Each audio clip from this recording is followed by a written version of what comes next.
Good morning friends.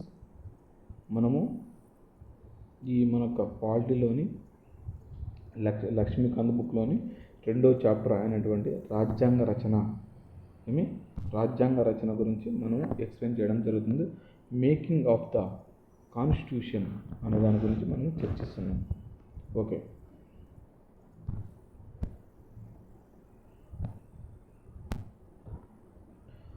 భారతదేశానికి ఒక రాజ్యాంగ నిర్మాణ సభ ఉండాలని మొదటిసారిగా భారతదేశంలో కమ్యూనిస్ట్ ఉద్యమ అగ్రగామి మరియు రాడికల్ డెమోక్రటిక్ సిద్ధాంతవాది అయిన ఎంఎన్ రాయ్ ప్రతిపాదించాడు.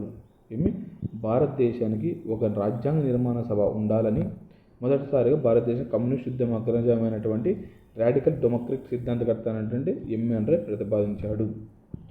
1935 సంవత్సరంలో భారత జాతీయ కాంగ్రెస్ మొట్టమొదటిసారిగా భారత రాజ్యాంగాన్ని ఏర్పాటు చేసుకోవడానికి ఒక రాజ్యాంగ నిర్మాణ సభ కావాలని అధికారికంగా డిమాండ్ చేసింది. కాంగ్రెస్ ఎప్పుడు డిమాండ్ చేసింది? 1935లో. వయోజన ఓటింగ్ ద్వారా ఎన్నికైన రాజ్యాంగ నిర్మాణ సభచే బయటవారి ప్రమేయం లేకుండా స్వతంత్ర భారతదేశం రాజ్యాంగాన్ని ఏర్పాటు చేసుకోవాలని భారత జాతీయ కాంగ్రెస్ పక్షాన జవహర్లాల్ నెహ్రూ 1938లో ప్రకటన చేశాడు.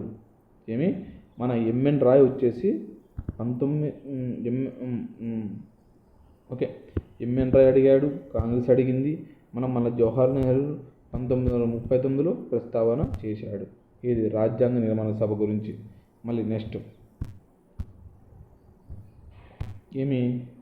ఈ డిమాండ్ని సూత్రాభిప్రాయంగా బ్రిటిష్ ప్రభుత్వం ఆగస్ట్ ఆఫర్ 1940 ద్వారా అంగీకరించడం జరిగింది. ఈ డిమాండ్ని సూత్రప్రాయంగా బ్రిటిష్ ప్రభుత్వం ఆగస్ట్ ఆఫర్ 1940 ఇది ఆగస్ట్ ఆఫర్ 1940 అంగీకరించింది. ఒక స్వతంత్ర రాజ్యాంగాన్ని రెండో ప్రపంచ యుద్ధం తర్వాత ఆమోదించడానికి వీలుగా బ్రిటిష్ ప్రభుత్వం పంపిన ఒక ముసాయిదా ప్రతిపాదనతో క్యాబినెట్ సభ్యుడైన సర్ స్టాఫర్డ్ గిబ్స్ భారతదేశానికి 1942లో వచ్చాడు. రెండో ప్రపంచ యుద్ధం తర్వాత ఒక ముసాయిదాను ప్రతిపాదించడంతో వచ్చినాడు. 1942లో వచ్చినాడు. భారతదేశం రెండు స్వతంత్ర ప్రతిపత్తి గల రాజ్యాలుగా విభజించబడి వాటిని 2 ప్రత్యేక రాజ్యాంగ నిర్మాణ సభలు ఉండాలని కోరుతున్న ముస్లిం లీగ్ గిబ్స్ ప్రతిపాదనను తిరస్కరించింది. అంటే 1940లో వీళ్ళు సూత్రం అంగీకరించారు. దాంతో రాయబారి వచ్చినాడు, గిబ్స్ గారు వచ్చినాడు. 1942లో భారతదేశానికి వచ్చినాడు. వచ్చి రాగానే యాక్చువల్గా భారతదేశం 2 స్వతంత్ర ప్రతిపత్తి రాజ్యాలు విభజించాడు. వాటి 2 ప్రత్యేక రాజ్యాంగ నిర్మాణ సభలు ఉండాలని ముస్లిం లీగ్ కోరుకుంటూ గిబ్స్ ప్రభుత్వం తిరస్కరించింది. చివరికి ఒక క్యాబినెట్ మిషన్ని భారతదేశానికి పంపడం జరిగింది. ఈ క్యాబినెట్ 2 రాజ్యాంగ నిర్మాణ సభల ప్రతిపాదనని తిరస్కరించింది. ముస్లిం లీగ్ని సంతృప్తిపరచడానికి ఒక పథకాన్ని రాజ్యాంగ నిర్మాణ సభ ప్రతిపాదనలో ఉంచింది. రాజ్యాంగ నిర్మాణ సభ ఏర్పాటు. క్యాబినెట్ మిషన్ ప్లాన్ ఏర్పరిచిన పథకం ద్వారా రాజ్యాంగ నిర్మాణ సభ 1946 నవంబర్లో ఏర్పడడం జరిగింది. 1946 నవంబర్లో ఏర్పాటు చేశారు. ఈ విధంగా నెంబర్ 1 రాజ్యాంగ నిర్మాణ సభలోని మొత్తం సభ్యుల సంఖ్య 389. మొత్తం రాజ్యాంగ నిర్మాణ సభలో మొత్తం సభ్యుల సంఖ్య 389. వీటిలో బ్రిటిష్ ఇండియాకి కేటాయించిన సీట్ల సంఖ్య 296. 93 వచ్చేసి ప్రిన్సిపల్ స్టేట్ స్వదేశీ సంస్థానాలకు. బ్రిటిష్ ఇండియాకి కేటాయించినది 296లో 292 సీట్లు 11 గవర్నర్ ప్రావిన్సులకు చెందుతాయి మరియు 4 సీట్లు చీఫ్ కమిషన్ల ప్రాంతాలకు చెందుతాయి. అంటే మొత్తం 389లో 296 వచ్చేసి బ్రిటిష్ ప్రాంతాలకు, 93 వచ్చేసి ప్రిన్సిపల్ స్వదేశీ సంస్థానాలకు, ఈ 296లో 292 ఏంటి, దానికి 11 ప్రావిన్సెస్ సంబంధించినవి. ఇంక మిగతా 4 వచ్చేసి ఎవరికి సంబంధించినది అంటే చీఫ్ అంటే కేంద్రపాలిత ప్రాంతాలకు చెందినవి. ప్రతి ప్రావిన్సీను మరియు స్వదేశ సంస్థానం అంటే లేక కొన్ని సంస్థలు వాటి జనాభా ప్రాతిపదికపై సీట్లను కేటాయించడం జరిగింది. అంటే ప్రతి ప్రావిన్స్లో స్వదేశ సంస్థానంలో కలిపి జనాభా ప్రాతిపదికపై సీట్లు కేటాయించారు. సుమారుగా 1 మిలియన్ ఒక సీటు చొప్పున 1 మిలియన్ అంటే 10 లక్షలు, 10 లక్షల జనాభాకి ఒక సీట్ని కేటాయించినారు. ఇది 300 ఇప్పుడు 309 సీట్లు ఉన్నాయని చెప్పినారు కదా, ఈ సీట్ ఎట్లా కేటాయించినారు? రాజ్యాంగ నిర్మాణ సభలో 389 సీట్లు ఉన్నాయి కదా, ఎట్లా కేటాయించారంటే ప్రతి 10 లక్షల మందికి ఒక సభ్యుని కేటాయించినారు. దాంట్లో 296 వచ్చేసి బ్రిటిష్ పాలిత ప్రాంతాలకు, 90 స్వదేశ సంస్థలకు, అదే మన 296 కేంద్రపాలిత ప్రాంతాలు 4. ఈ విధంగా జనాభా ప్రతిపాదన బ్రిటిష్ ప్రావిన్సీలకు కేటాయించిన సీట్లను 3 ప్రధాన సముదాయాల మధ్య విభజించాలి. ముస్లింలు, సిక్కులు, సాధారణ సముదాయాలు. అంటే ముస్లింలు మరియు సిక్కులు తప్ప మిగిలిన వాళ్ళందరూ. అంటే దాంట్లో బ్రిటిష్ పాలిత ప్రాంతాలంటే ఎంత, 296 ఉన్నాయి కదా, 296, 292 బ్రిటిష్ పాలిత ప్రాంతాలు. దీంట్లో మళ్ళీ ముస్లింలకు, సిక్కులకు ప్రత్యేకంగా విభజన కోరినారన్నమాట. ప్రతి సముదాయం యొక్క ప్రతినిధులను సంబంధించిన ప్రావిన్సీ యొక్క విభజన సభ ఎంచుకుంటుంది. ప్రతి సముదాయం యొక్క ప్రతినిధులను ఎవరు ఎన్నుకుంటారు? ప్రావిన్స్లను విధానసభ ఎన్నుకుంటుంది. వీరిని నైస్పతిక ప్రతినిధిత్వం ద్వారా ఎన్నుకుంటారు.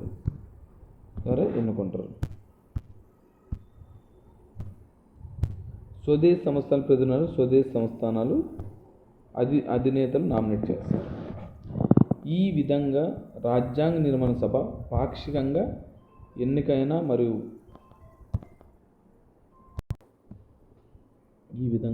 భారత రాజ్యాంగ నిర్మాణ సభ పాక్షికంగా నామినేట్ అయిన ఒక సంస్థ. భారత రాజ్యాంగ నిర్మాణ సభ అనేది ప్రత్యక్షంగా ఎన్నుకోలేదు, పాక్షికంగా ఎన్నికై మరియు పాక్షికంగా నామినేట్ అయిన సంస్థ. దాని తర్వాత పైగా తామే పరిమితంగా ఓటింగ్ పద్ధతి ప్రకారం ఎన్నికైన ప్రావిన్సీల అసెంబ్లీ సభ్యుల చేత వీరు పరోక్షంగా ఎన్నుకోబడతారు. రాజ్యాంగ నిర్మాణ సభలోని బ్రిటిష్ ఇండియన్ ప్రావిన్సీలకు కేటాయించిన 296 సీట్లకు 1946 జూలై ఆగస్టు మధ్య ఎన్నికలు జరిగాయి. అంటే ఈ రాజ్యాంగ నిర్మాణ సభలోని బ్రిటిష్ ఇండియన్ ప్రావిన్సీలకు కేటాయించిన 296 సీట్లకు 1946 జూలై ఆగస్టు మధ్య ఎన్నికలు జరిగాయి.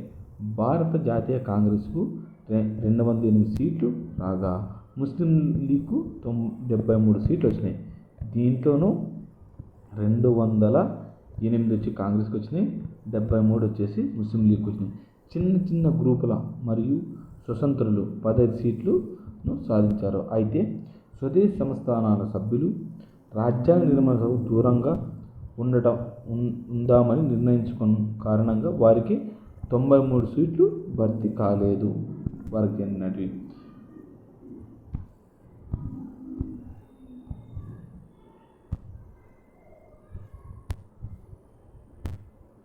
వయోజన ఓటు హక్కు పద్ధతి ప్రకారం భారత ప్రజల చేత రాజ్యాంగ నిర్మాణ సభ ప్రత్యక్షంగా ఎన్నుకోబడకపోయినప్పటికీ సభలో భారత సమాజాన్ని ప్రాతినిధ్యం వహించే వారంతా ఉన్నారు. హిందువులు, ముస్లింలు, సిక్కులు, పార్సీలు, ఆంగ్లో ఇండియన్లు, ఇండియన్ క్రిస్టియన్లు, షెడ్యూల్ కులాల వారు, షెడ్యూల్ తెగల వారు, అన్ని తరగతులకు చెందిన స్త్రీలు ఇందులో ఉన్నారు. మహాత్మా గాంధీ, ఎంఏ జిన్నా తప్ప ప్రముఖులలో అందరూ సభ్యులు ఉన్నారు. అంటే మహాత్మా గాంధీ కానీ మహమ్మద్ జిన్నా కానీ ఇద్దరు సభలో లేరు, సభ్యులు కాదు, వాళ్ళు స్వతంత్రంగా ఉండిపోయినారు. ఓకేనా.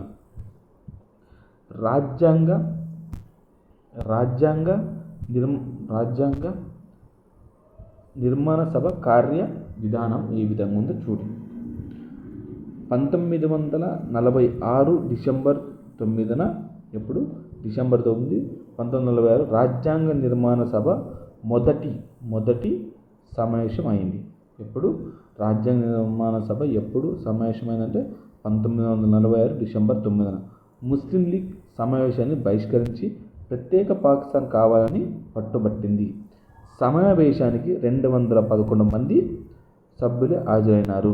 అందరికన్నా వయసులో పెద్దవాడైన సచ్చిదానంద సిన్హాను ఏం చేశారు? ఫ్రెంచ్ సాంప్రదాయం ప్రకారం తాత్కాలిక అధ్యక్షుడిగా ఎన్నికైనారు. ఈమె మొదటి సభ ఎప్పుడు ఏర్పడింది? 1946 డిసెంబర్ 9 ఏర్పడింది. ఎంతమంది హాజరైనారు? 211 మంది హాజరైనారు. ఈ సభకు అధ్యక్షత వహించే సచ్చిదానంద సిన్హాని ఎన్నుకున్నారు. ఏ దేశం యొక్క సాంప్రదాయం? ఫ్రెంచ్ యొక్క సాంప్రదాయం ప్రకారం తాత్కాలిక అధ్యక్షునిగా ఎన్నుకోవడం జరిగింది. తర్వాత డిసెంబర్ 11, 1946 రాజేంద్ర ప్రసాద్ను అధ్యక్షుడు కాగా హెచ్సి ముఖర్జీని ఉపాధ్యక్షుడిగా ఎన్నుకోవడం జరిగింది. మళ్ళా డిసెంబర్ 9 సచ్చిదానంద సిన్హాని ఎన్నుకున్నారు. మళ్ళీ డిసెంబర్ 11 రాజేంద్ర ప్రసాద్ని అధ్యక్షునిగా ఎన్నుకున్నారు. ఉపాధ్యక్షుడు అంటే హెచ్సి ముఖర్జీని ఎన్నుకున్నారు. మరి సర్ బిఎన్ రావును రాజ్యాంగ సలహాదారుడిగా నియమించుకున్నారు. ఇది చాలా ఇంపార్టెంట్ క్వశ్చన్. భారత రాజ్యాంగ నిర్మాణ సభకు సలహాదారుడు ఎవరంటే బిఎన్ రావు. శాశ్వత అధ్యక్షుడు అంటే రాజేంద్ర ప్రసాద్, ఉపాధ్యక్షుడు అంటే ముఖర్జీ, తాత్కాలిక అధ్యక్షుడు సచ్చిదానంద సిన్హా. ఈ విధంగా దీంట్లో ఆశయాల తీర్మానం అంటే ఏంది? డిసెంబర్ 13, 1946లో నాడు జవహర్లాల్ నెహ్రూ చారిత్రాత్మకమైన ఆశయాల తీర్మానాన్ని సభలో ప్రవేశపెట్టాడు. క్వశ్చన్: ఆశయాల తీర్మానాన్ని ప్రవేశపెట్టినది ఎవరు? జవహర్లాల్ నెహ్రూ. ఎప్పుడు ప్రవేశపెట్టారు? డిసెంబర్ 13, 1946లో ప్రవేశపెట్టారు. దాని తర్వాత రాజ్యాంగ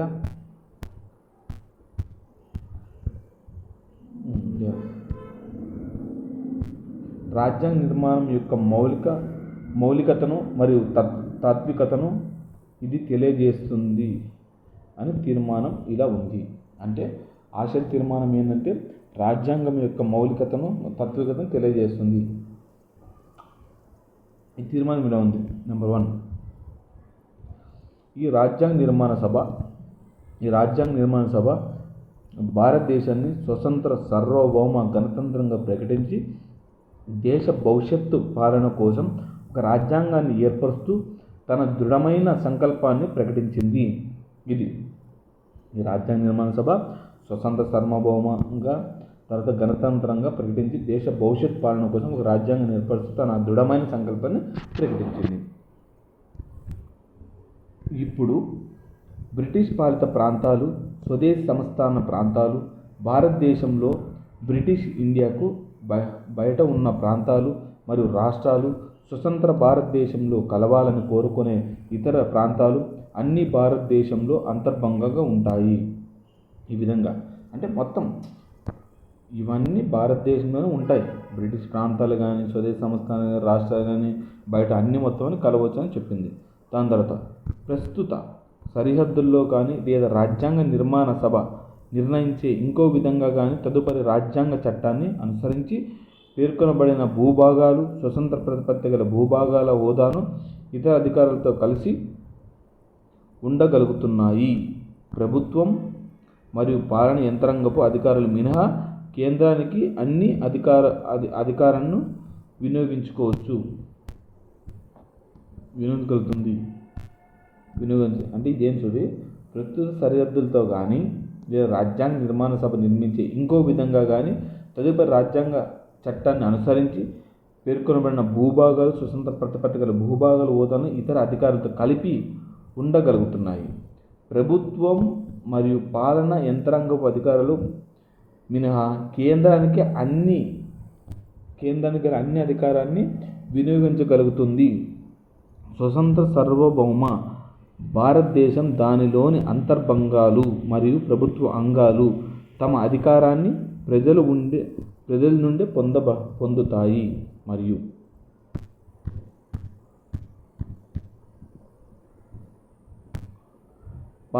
బాధితులందరికీ ఆర్థిక, రాజకీయ న్యాయాలకు హామీ మరియు రక్షణలు ఉంటాయి.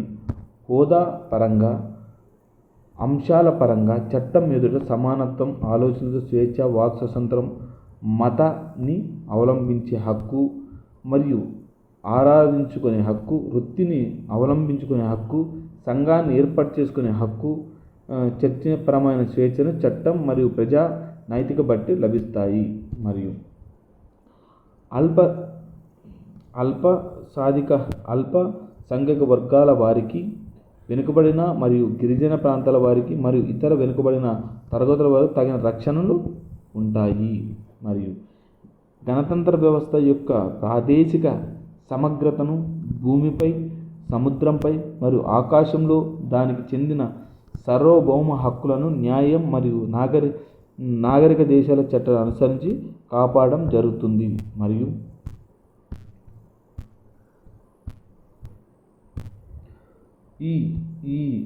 ఈ పురాతన దేశం ప్రపంచంలో గౌరవ స్థానాన్ని పొందుతుంది.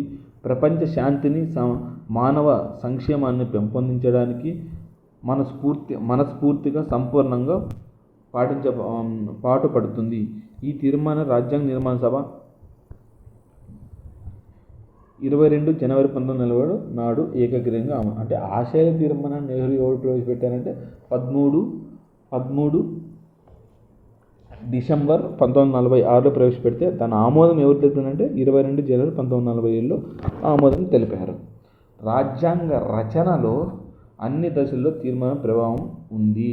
దీని సంక్షిప్త రూపమే ప్రస్తుత రాజ్యాంగము ప్రవేశికగా ఏర్పడింది. ఓకేనా? అంటే ప్రవేశికలు ఈ విధంగా ఉంటాయి. మన ఆశయ తీర్మానంలో అందరు సమానంగా దాంట్లో పొందుపరిచారన్నమాట. దాన్ని ఆమోదం తెలిపింది ఎవరంటే 1947 జనవరి 21.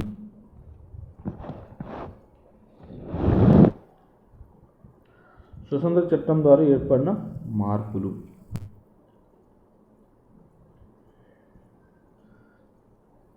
రాజ్యాంగ నిర్మాణ సభకు దూరంగా ఉన్న స్వదేశీ సంస్థానాల ప్రతినిధులు క్రమంగా సభలో చేరారు. ఏప్రిల్ 28, 1947 నాడు సభలో 6 రాష్ట్రాల ప్రతినిధులు సభలో భాగమైనారు. జూన్ 3, 1947 నాడు దేశ విభజన కోసం మౌంట్ బాటన్ ప్లాన్ ఒప్పందం జరిగిన తర్వాత అనేక ఇతర స్వదేశీ సంస్థానాల ప్రతినిధులు సభలో చేరారు. భారత డొమినియన్లోని ముస్లిం లీగ్ ప్రతినిధులు కూడా సభలో ప్రవేశించారు.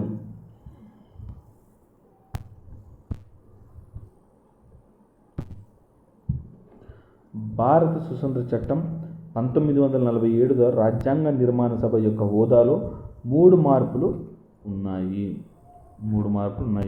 అవేమో చూడు. నెంబర్ 1, రాజ్యాంగ నిర్మాణ సభ పూర్తి సార్వభౌమ సంస్థ అయింది. రాజ్యాంగ నిర్మాణ సభ మొత్తం సార్వభౌమ సంస్థగా అయింది. అది తన అభిష్టం మేరకు రాజ్యాంగాన్ని రచించుకోవచ్చును. ఓకే. భారతదేశానికి సంబంధించి బ్రిటిష్ పార్లమెంట్ చేసిన ఏ శాసనైనా సభ రద్దు చేయవచ్చును, సవరించవచ్చును. అంటే అప్పుడు ఏంది 1935 చట్టం చెప్పింది కదా, దాని ప్రకారం పోతే భారతదేశం ఈ రాజ్యాంగ నిర్మాణ సభ దాన్ని రద్దు చేయొచ్చు, సవరించవచ్చు, ఏమైనా చేసుకోవచ్చు అని చెప్పిందన్నమాట. 2, సభ అంటే రాజ్యాంగ నిర్మాణ సభ ఒక శాసనబద్ధమైన సంస్థగా కూడా ఏర్పడింది. అంతే కదా, సభ అనేది రాజ్యాంగ నిర్మాణ సభ ఒక శాసనబద్ధమైన సంస్థ కూడా ఏర్పడింది. అనగా సభకు 2 రకాల విధులు నిర్వహించబడ్డాయి. అవి స్వతంత్ర భారతదేశానికి రాజ్యాంగం రచించడం మరియు దేశానికి సాధారణ శాసనాలు చేయడం. ఈ 2 విధానాలలో భిన్నమైన రోజులు చేయాలి. ఈ విధంగా అసెంబ్లీ సభ స్వతంత్ర భారతదేశం మొదటి పార్లమెంట్ డొమినియన్ శాసనసభ అయింది. రాజ్యాంగ నిర్మాణ సంస్థగా సభ సమావేశం అయినప్పటికీ దానికి డాక్టర్ రాజేంద్ర ప్రసాద్ అధ్యక్షత వహించేవారు. అది శాసన పరమ సంస్థగా కలిసినప్పుడు జీవి మౌలంకర్ అధ్యక్షత వహించేవారు. ఈ 2 విధులు రాజ్యాంగ రచన పూర్తయిన రోజు వరకు అనగా నవంబర్ 26/1949 వరకు కొనసాగింది. అంటే ఈ రాజ్యాంగ నిర్మాణ సభే రాజ్యాంగ నిర్మాణ సభను పార్లమెంట్లో శాసనసభగా కొనసాగింది. అదేవిధంగా రాజ్యాంగ రచనలో రాజ్యాంగ నిర్మాణ సభ కూడా కొనసాగింది. దాంట్లో భాగంగా రాజ్యాంగ నిర్మాణ సభకి అధ్యక్షత వహించేది ఎవరంటే బాబు రాజేంద్ర ప్రసాద్. అదే వచ్చేసి పార్లమెంట్లో కూర్చొని శాసనాలు చేసేటప్పుడు ఎవరు కూర్చోవారంటే జీవి మౌలంకర్ అధ్యక్షత వహించేవాడు. 3. పాకిస్తాన్లోని ప్రాంతాల నుండి వచ్చిన ముస్లిం లీగ్ సభ్యులు తమ భారత రాజ్యాంగాన్ని సభ నుంచి వైదొలగారు. దీంతో సభలోని సభ్యుల సంఖ్య తగ్గింది. 1946 క్యాబినెట్ మిషన్ ప్లాన్ ద్వారా నియమించబడిన 389 సభ్యుల సంఖ్య 299కి అయింది. 389 అనేది 299 దిగింది. భారత ప్రావిన్సులు ఇందుకు ముందు బ్రిటిష్ ప్రావిన్సులు బలం 296 నుండి 229కి తగ్గింది. స్వదేశీ సంస్థల సంఖ్య 93 నుండి 70కి తగ్గింది. అంటే ఓ దేశం ఉన్నప్పుడు 389 నుండి 299కి అయింది. ఓకేనా, 299 అయింది. మళ్ళాను 93 స్వదేశీ సంస్థల నుండి 70 అయింది. ఓకేనా, దీంట్లో 299 నుండి 290 నుండి 229కి తగ్గింది. అట్లంటావా? ఓకే. మొత్తం దాంట్లో మళ్ళీ తగ్గిపోయింది. డిసెంబర్ 31, 1947 రాష్ట్రాలందరికీ సభ్యత్వం గుర్తించిన వివరాలు.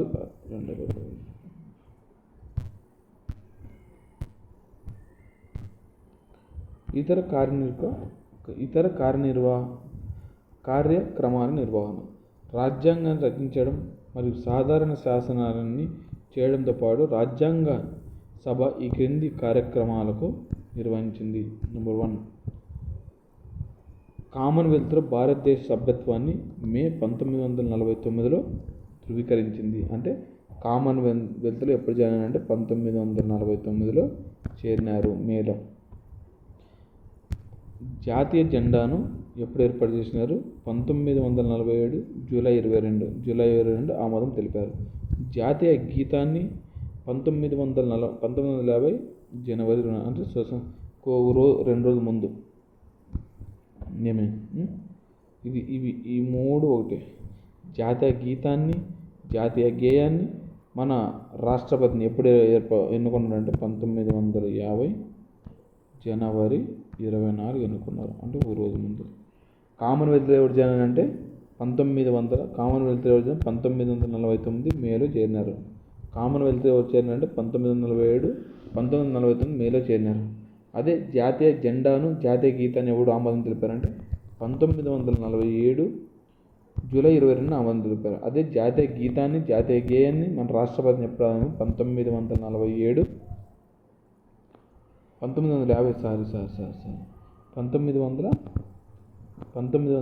జనవరి 24 ఆమోదం తెలిపారు. మొదటి భారత రాజ్యాంగాన్ని ఎన్నుకోబడ్డారు.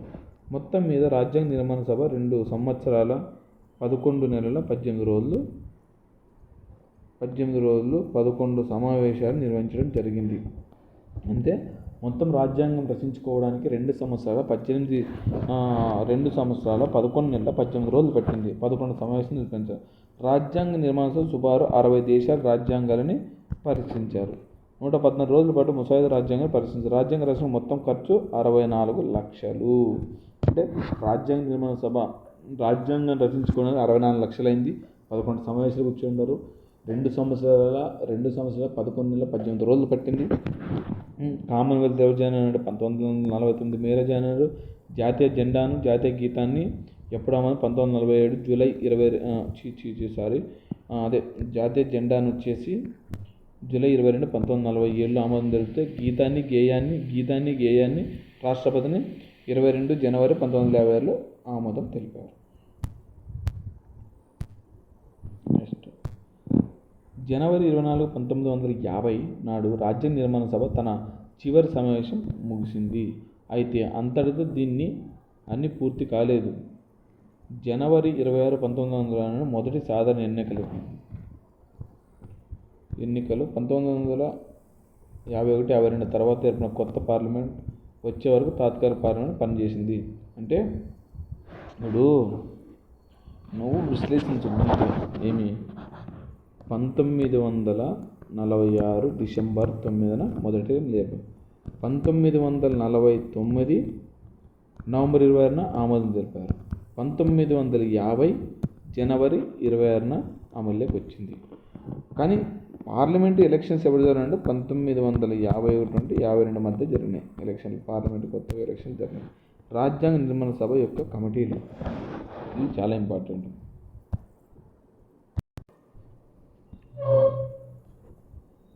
రాజ్యాంగ నిర్మాణ సభలోని కమిటీలు ఏమి రాజ్యాంగ రచనలో వివిధ రకాలైన పనులను నిర్వర్తించడానికి రాజ్యాంగ నిర్మాణ సభ అనేక కమిటీలను నియమించింది. వీటిలో 8 కమిటీలు పెద్దవి, ఇతర కమిటీలు చిన్నవి. ఈ కమిటీల పేర్లు, వాటి చైర్మన్ పేర్లు ఈ క్రింది ఇవ్వడం జరిగింది. ఏమంటే కమిటీలు ఏర్పాటు చేసినారు 8 పెద్ద కమిటీలు యాక్చువల్గా. ఓకేనా, అవి ఏంటని చూద్దాం. ఓకే, నెంబర్ 1 కేంద్ర అధికార కమిటీ. నెంబర్ 1 కేంద్ర అధికారాల కమిటీ. ఎవరు కేంద్ర అధికారాల కమిటీ అని మనము జవహర్లాల్ నెహ్రూని గుర్తుపెట్టుకోవాలి. కేంద్ర అధికారాల కమిటీ జవహర్లాల్ నెహ్రూ. కేంద్ర రాజ్యాంగ కమిటీ ఆయన జవహర్లాల్ నెహ్రూ. రాష్ట్రాల రాజ్యాంగ కమిటీ సర్దార్ వల్లభాయ్ పటేల్. ఈడ కన్ఫ్యూజ్ కావద్దండి. కేంద్ర అధికారాల కమిటీ అనగానే జవహర్లాల్ నెహ్రూ, కేంద్ర రాజ్యాంగ కమిటీ అంటే జవహర్లాల్ నెహ్రూ, రాష్ట్రాల రాజ్యాంగ కమిటీ అంటే రాజేంద్ర ప్రసాద్. రాష్ట్రాల రాజ్యాంగం అనేది రాజేంద్ర ప్రసాద్ ఎవరు పటేల్ సర్దార్ వల్లభాయ్ పటేల్. కేంద్ర రాజ్యాంగం అనగానే జవహర్లాల్ నెహ్రూ. 4 ముసాయిదా కమిటీ అనగానే మన ఎవరు బిఆర్ అంబేద్కర్. సలహా కమిటీలు చాలా ఉన్నాయి. ఏది ప్రాథమిక హక్కులు, మైనారిటీలు మరియు గిరిజన ప్రత్యేకించిన ప్రాంతాలు, సర్దార్ వల్లభాయ్ పటేల్. ఈ కమిటీ కింద సబ్ కమిటీలు ఉన్నాయి. యాక్చువల్గా సలహా కమిటీ అనగానే సర్దార్ వల్లభాయ్ పటేల్ చైర్మన్. దానికి సబ్ కమిటీలు కూడా ఉన్నాయి. ఓకే, సలహా కమిటీకి అధ్యక్షుడు ఎవరు పటేల్. రాష్ట్రాల రాజ్యాంగానికి ఎవరు సర్దార్ వల్లభాయ్ పటేల్. కేంద్ర అధికార కమిటీ, కేంద్ర రాజ్యాంగ కమిటీకి ఎవరు మన జవహర్లాల్ నెహ్రూ. సబ్ కమిటీ ప్రాథమిక హక్కుల సబ్ కమిటీకి జేపీ కృపాలాని. మైనారిటీల సబ్ కమిటీకి హెచ్సి ముఖర్జీ. ఈశాన్య రాష్ట్రాల సరిహద్దు గిరిజన ప్రాంతాలు మరియు అస్సాంలో వేరు చేయబడిన మరియు పాక్షికంగా వేరు చేయబడిన అస్సాం ప్రాంతంపై సబ్ కమిటీ గోపీనాథ్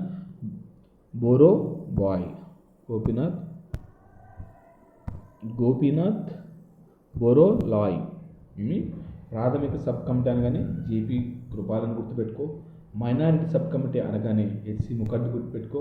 ఈశాన్య రాష్ట్రాల సరిహద్దు గిరిజన ప్రాంతాలు అస్సాంలో కొంత వేరు చేసిన ప్రాంతాలు అనగానే గోపీనాథ్ బోరోలాయ్. అస్సాం కాక వేరు చేయబడిన మరియు పాక్షికంగా వేరు చేయబడిన ప్రాంతాల సబ్ కమిటీకి ఏవి ఠక్కర్. అస్సాం కాకుండా వేరు చేయబడిన ప్రాంతాలు అవన్నీ ఏంటంటే ఏవి ఠక్కర్. ఇది గుర్తు, ఏవి ఠక్కర్. రూల్స్ కమిటీ అనగానే మన రాజేంద్ర ప్రసాద్ గారు. రాష్ట్రాల కమిటీ అనగానే రాష్ట్రాల సంప్రదింపుల కమిటీ వచ్చి జవహర్లాల్ నెహ్రూ. రాష్ట్రాలతో సంప్రదింపుల కమిటీకి ఎవరు రాష్ట్రాల మనమన్నీ సంప్రదింపులు అనగానే జవహర్లాల్. రాష్ట్రాల సంప్రదింపుల కమిటీ అనగా జవహర్లాల్ నెహ్రూ. సారథ్య కమిటీ రాజేంద్ర ప్రసాద్. స్టీరింగ్ కమిటీకి రూల్స్ కమిటీకి రాజేంద్ర ప్రసాద్. సారథ్యానికి రూల్స్ కమిటీకి రాజేంద్ర ప్రసాద్ గుర్తుపెట్టుకో.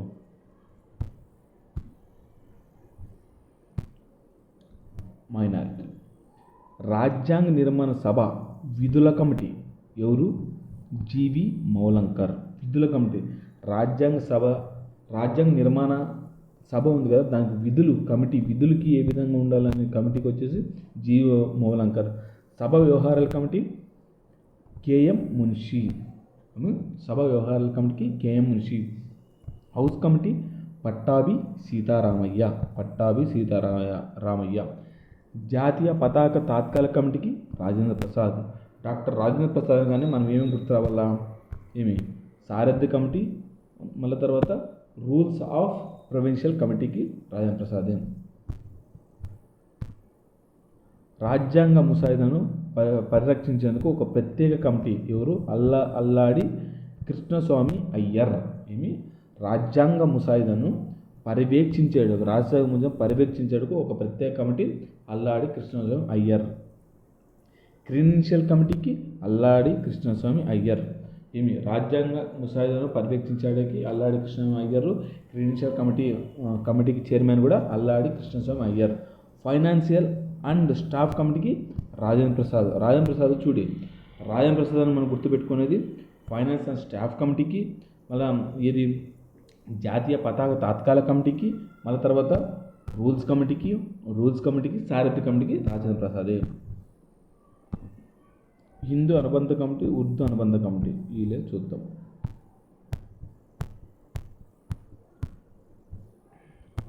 మళ్ళీ ప్రెస్ గ్యాలరీ కమిటీ, భారత స్వతంత్ర చట్టం 1940 పరిశీలించే కమిటీ, చీఫ్ కమిషనర్ ప్రావిన్స్లపై కమిటీ ఎవరు, పట్టాభి సీతారామయ్య. చీఫ్ కమిషన్లకు 4 సభ్యులు కేటాయించినారు కదా, చీఫ్ కమిషన్ల ప్రావిన్స్లపై కమిటీ ఎవరంటే పట్టాభి సీతారామయ్య. భాషా ప్రావిన్స్లపై కమిషన్ ఎవరు అంటే ఉండరు. ఆర్థిక శాఖపై నిపుణుల కమిటీ, మళ్ళీ తర్వాత సుప్రీంకోర్టు తాత్కాలిక కమిటీకి వరదాచారయ్య. అవి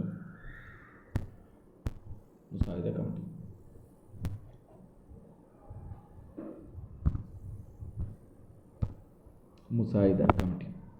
రాజ్యాంగ నిర్మాణ సభలో ముసాయిదా కమిటీ ఎంతో ప్రాముఖ్యమైనది. 29 ఆగస్టు 1947లో ఏర్పాటు చేసినది. ముసాయిదా కమిటీని ఎప్పుడు ఏర్పాటు చేసినారు, 1947 ఆగస్ట్ 29న ఏర్పాటు చేసినారు. ముసాయిదా కమిటీని ఎప్పుడు ఏర్పాటు చేసినారు, 1947 ఆగస్టు 29న ఏర్పడింది. నూతన రాజ్యాంగాన్ని ఒక ముసాయిదా రాసే ముఖ్యమైన పని దీనికి అప్పగించారు. ఈ కమిటీలో 7 సభ్యులు ఉంటారు. ఓకేనా, 7 అంటే 1+6 మొత్తం 7 మంది సభ్యులు ఉంటారు. ఓకేనా, 1+6 వాళ్ళు. నెంబర్ 1 అంబేద్కర్ గారు, నెంబర్ 2 గోపాలస్వామి అయ్యర్, నెంబర్ 3 అల్లాడి కృష్ణస్వామి అయ్యర్, కేఎం మున్షి, సయ్యద్ మొహమ్మద్ సాదుల్లా, మాధవరావు, వీటి కృష్ణమాచారి. దీనిలో బాగానే ఉంది, ఇది గుర్తుపెట్టి 7 మెంబర్స్ 6+1. రాజేంద్ర ప్రసాద్ గుర్తుంటాడు, కృష్ణస్వామి అయ్యర్ గుర్తుంటాడు, అల్లాడి కృష్ణస్వామి అయ్యర్ గుర్తుంటాడు, కేఎం మున్షి ఉంటారు, సర్ సయ్యద్ మొహమ్మద్ సాదుల్లా ఉంటాడు. మాధవరావు అనగానే మిథున్ ప్లేస్లో వచ్చినాడు. మిథున్ ఆరోగ్య కారణంగా రాజీనామా చేయడంతో మిథున్ ప్లేస్లో మాధవరావు వచ్చినాడు. వీటి కృష్ణమాచారి వచ్చేసి కేతన్ ప్లేస్లో టిబి కృష్ణమాచారి వచ్చినారు.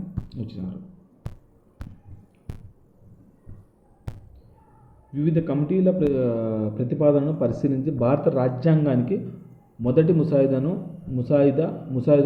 కమిటీ తయారు చేసింది. దీన్ని ఫిబ్రవరి 1948లో ప్రచురించారు.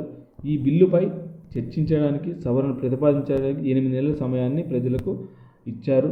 ప్రజల వ్యాఖ్యలను, విమర్శలను, సూచనలను దృష్టిలో ఉంచుకొని ముసాయిదా కమిటీ రెండవ ముసాయిదాను తయారు చేసింది. అక్టోబర్ 1948లో ప్రచురించింది. ముసాయిదాను తయారు చేసుకోవడానికి ముసాయిదా కమిటీకి 6 నెలల కంటే తక్కువ కాలం పట్టింది. మొత్తం మీద 144 రోజులు పట్టింది.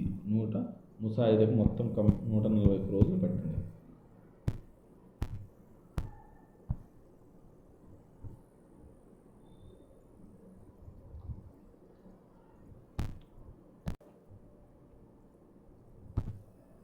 రాజ్యాంగం చట్టంగా మార్చడం. నవంబర్ 4, 1948లో ఆనాడు డాక్టర్ బిఆర్ అంబేద్కర్ రాజ్యాంగం యొక్క చివరి ముసాయిదాను రాజ్యాంగ నిర్మాణ సభలో ప్రవేశపెట్టారు. ఎప్పుడు? 1948 నవంబర్ 4న. మొదటి పఠనం.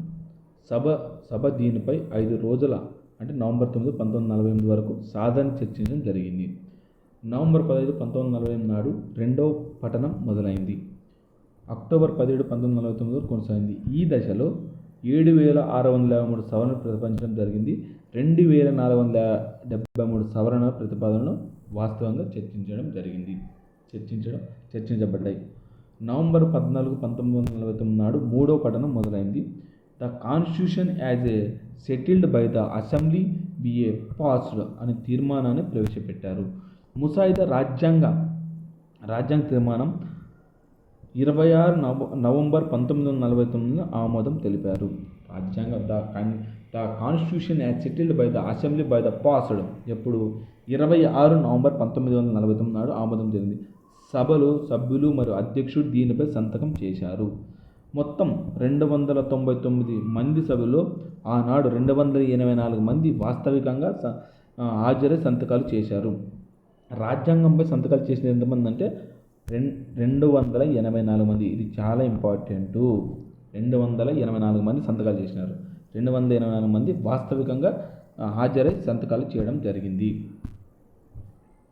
భారతదేశ ప్రజలు రాజ్యాంగ సభలో ఈ రాజ్యాంగాన్ని అంగీకరించి అది శాసనము చేసి దానిని తమకు తాముగా సమర్పించుకున్న తేదీ అదేనని రాజ్యాంగ ప్రవేశికలో పేర్కొనడం జరిగింది. 26 నవంబర్ 1949 నాడు ఆమోదించబడిన రాజ్యాంగంలో ఒక ప్రవేశిక, 395 ప్రకరణలు, 8 షెడ్యూళ్ళు ఉన్నాయి. రాజ్యాంగం ఆమోదించిన తర్వాతనే ప్రవేశికను ఆమోదం తెలిపారు. నవంబర్ 26 నవంబర్ 1949 నాడు ఆమోదించబడిన రాజ్యాంగంలో ఒక ప్రవేశిక, 396 ప్రకరణలు, 8 షెడ్యూళ్ళు ఉన్నాయి. రాజ్యాంగం ఆమోదించిన తర్వాతనే ప్రవేశికను ఆమోదించడం జరిగింది. ఆనాటి న్యాయశాఖ మంత్రి బిఆర్ అంబేద్కర్ రాజ్యాంగ నిర్మాణ సభలో ముసాయిదాని ప్రదర్శించారు. సభలో జరిగిన చర్చలలో ఆయన ప్రముఖ పాత్ర వహించారు. సభ సమావేశాల్లో ఎంతో వాక్పాటుతోనూ తర్కతను ఇతరులను ఒప్పించగల నేర్పని ఆయన ప్రదర్శించారు. భారత రాజ్యాంగ పితామహుడు ఆయన గుర్తించబడ్డాడు. ఆయన శ్లాఘనీయమైన సుచల గ్రంథకర్త, రాజ్యాంగ నిపుణుడు, షెడ్యూల్ కులాలకి వివాదరహిత నాయకుడు మరియు భారత రాజ్యాంగానికి ప్రముఖ శిల్పకారుడు. ఆయనని ఆధునిక మనువుగా పేర్కొన్నారు. ఇవి బిఆర్ అంబేద్కర్ని భారత రాజ్యాంగ పితామహుడు అంటారు. మళ్ళీ తర్వాత షెడ్యూల్ కులాలకు వివాద రహితుడు అంటారు. తర్వాత ఆధునిక మనువు అని కూడా అంటారు. తర్వాత భారత రాజ్యాంగానికి శిల్పకారుడు అని కూడా అంటారు. ఓకే, రాజ్యాంగం యొక్క అమలు. రాజ్యాంగంలోని కొన్ని అంశాలు ఇవి: పౌరసత్వం, ఎన్నికలు, తాత్కాలిక పార్లమెంటు, తాత్కాలిక పరివర్తన కాలిక అంశాలు, సమగ్ర నామము.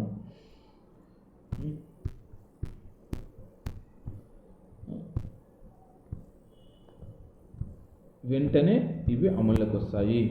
ఎప్పుడు? 26 నవంబర్ 1949 అమల్లోకి వచ్చేసినాయి.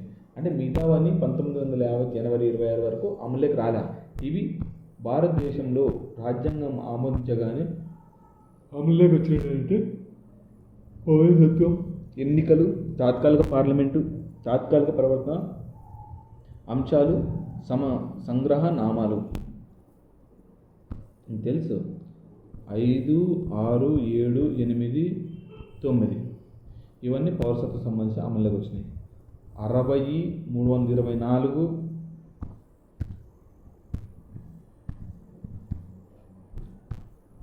367, 379, 380, 388, 391, 392, 393 ఇవన్నీ తాత్కాలికంగా అమల్లోకి వచ్చేసినాయి. 1950 జనవరి 26 వరకు వెయిట్ చేయలేదు.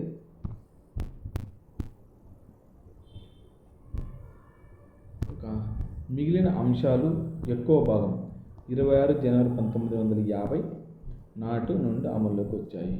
ఆ రోజుని రాజ్యాంగం అమల్లోకి వచ్చిన తేదీగా పరిగణించడం జరిగింది.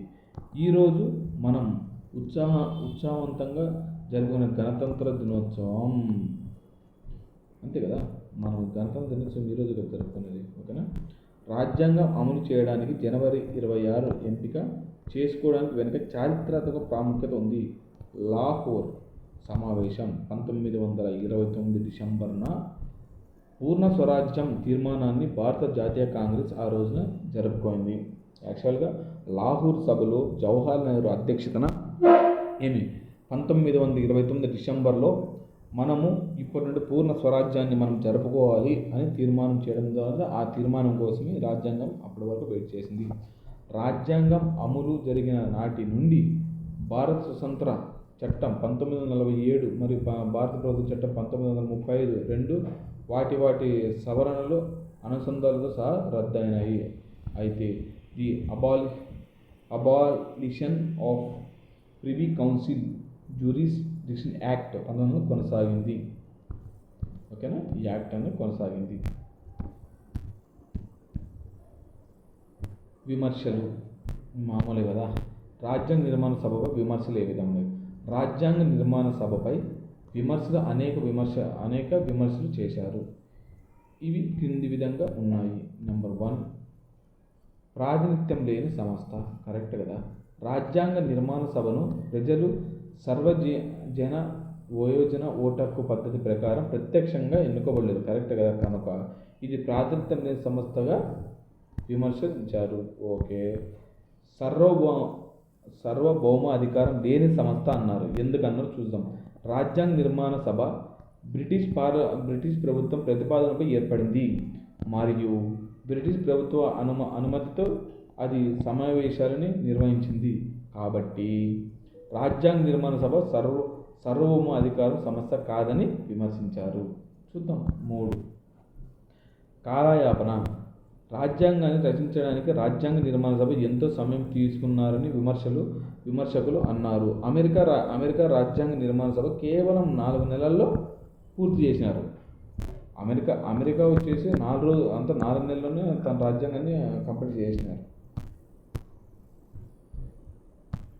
4, కాంగ్రెస్ ఆధిపత్యం అన్నారు. రాజ్యాంగ నిర్మాణ సభపై కాంగ్రెస్ ఆధిపత్యం ఉందని విమర్శకుల అభిప్రాయం. బ్రిటిష్ రాజ్యాంగ కోవిందుడైన గ్రాన్విల్ ఆస్టిన్ ఈ విధంగా అన్నాడు. ప్రత్యేకంగా ఏకపార్టీ ఉన్న దేశంలో రాజ్యాంగ నిర్మాణ సభ ఏ పార్టీ సంస్థగానే ఉంది. సభ కాంగ్రెస్గా మరియు కాంగ్రెస్ ఇండియాగా ఉంది. అంతే కదా. 4, న్యాయవాదుల రాజకీయ నాయకుల ప్రాబల్యం. రాజ్యాంగ నిర్మాణ సభలో న్యాయవాదులు మరియు రాజకీయ నాయకులు ప్రాబల్యం ఉందని విమర్శకులు అన్నారు. సమాజంలో ఇతర వర్గాల వారి తగినంత ప్రాధాన్యత లేదని అన్నారు. ఈ కారణంగానే రాజ్యాంగంలో ఎంతో పెద్దగా ఉండడం, రాజ్యాంగ భాష సంక్లిష్టం ఉండడం జరిగిందని అన్నారు. 6, హిందువుల ఆధిపత్యం. రాజ్యాంగ నిర్మాణ సభ హిందూ ఆధిపత్యం ఉన్న సభ అని కొంతమంది విమర్శించారు. అది ఒక హిందూ సంస్థ అని లార్డ్ ఇస్కాట్ సైమన్ అన్నాడు. ఈ విధంగా చర్చలు వచ్చే రాజ్యాంగ నిర్మాణ సభ కేవలం భారతదేశంలోని మెజారిటీ కమ్యూనిటీకి ప్రాధాన్యత వహించిందని వ్యాఖ్యానించారు. మామూలుదంతా. అప్పుడు సభ్యుల సంఖ్య మనం గుర్తుపెట్టుకోవాల్సిన మెయిన్ అంటే మనం ఎక్కడున్నాం అప్పుడు ఏలోనే ఉన్నాం. మన మద్రాస్ ఎక్కడుంది?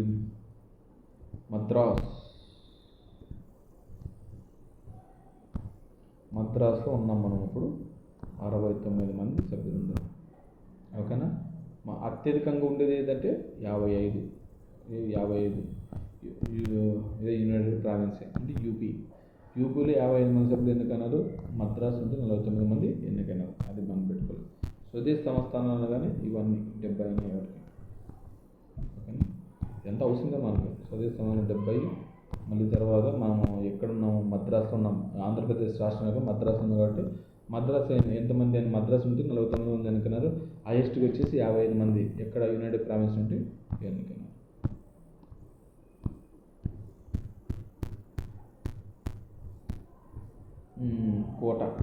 కోట అవన్నీ దానికి ఎందుకు అవసరం లేదు, ఇది కొంచెం చూసుకో అంతే. మెయిన్ వచ్చేసి మొదటి సమావేశం అనేది ఇంపార్టెంట్. ఎప్పుడు డిసెంబర్ 9, 1940 ఏర్పాటు చేసినారు. 11 వచ్చేసి 1940 నవంబర్ 26 అన్నాడు. అవసరం లేదు.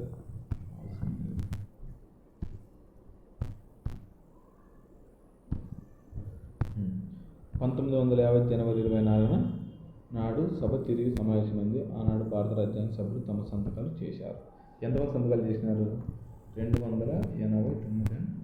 చూడరా, ఇంపార్టెంట్. ఎంతమంది సంతకాలు? 280.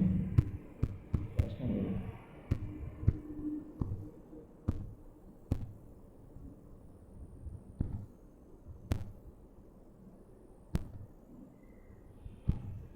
ఇది 284 మంది సంతకాలు చేసినారు. రాజులై 284 మంది, బాబు 224 మంది సంతకం పెట్టారు. 284 మంది సంతకాలు పెట్టినారు. మెయిన్ కీ పాయింట్ అనేది బాగా గుర్తుపెట్టుకోవాలి.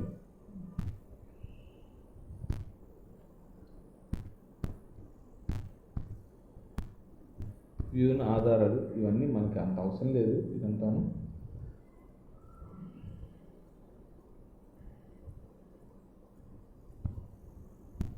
విశ్లేషణ.